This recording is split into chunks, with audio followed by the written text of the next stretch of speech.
Couvrir en réseau électrique 30 à 50% des zones rurales. Beaucoup d'États subsahariens le promettent, mais dans une grande majorité des cas, on en est encore bien loin. Au nord du Bénin, une start-up s'est donc lancée dans la vente de courant. À l'origine, un ancien élève de HEC, bien décidé à fournir de l'électricité aux villages les plus reculés en brousse. Reportage sur place, Emmanuel Sodji, Raphaël Ntalé. Les habitants du village d'Igbéré n'auraient eu pratiquement aucune chance d'avoir un jour l'électricité. Les premiers poteaux électriques sont à une trentaine de kilomètres.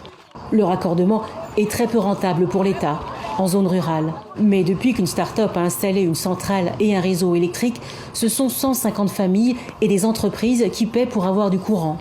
Nous adaptons nos tarifs par rapport aux moyens de la population.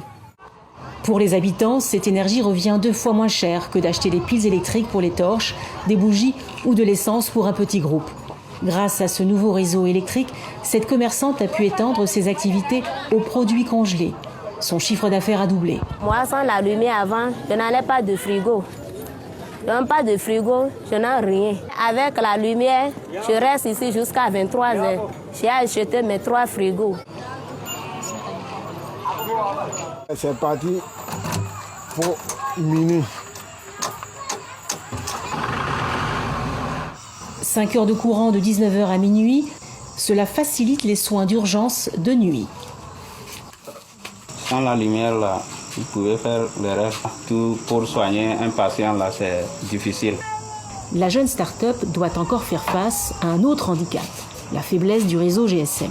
Chaque ligne est activée par SMS, mais s'il n'y a pas de réseau, le technicien initialise directement les compteurs des abonnés. Le technicien, il faut, quand tu le donnes là, il faut qu'il aille au réseau, peut-être à 1 kilomètre du village, pour aller envoyer son crédit dans les compteurs, tout ça là. Ouais, donc, on est vraiment enclavé.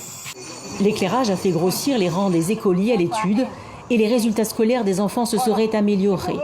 Mais il reste encore une grande partie des familles à s'éclairer à la torche.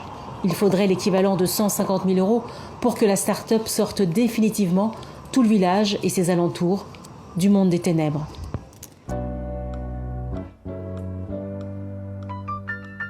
I was young, I was surviving the times, waiting for my moment, I was destined to shine. Lil Ray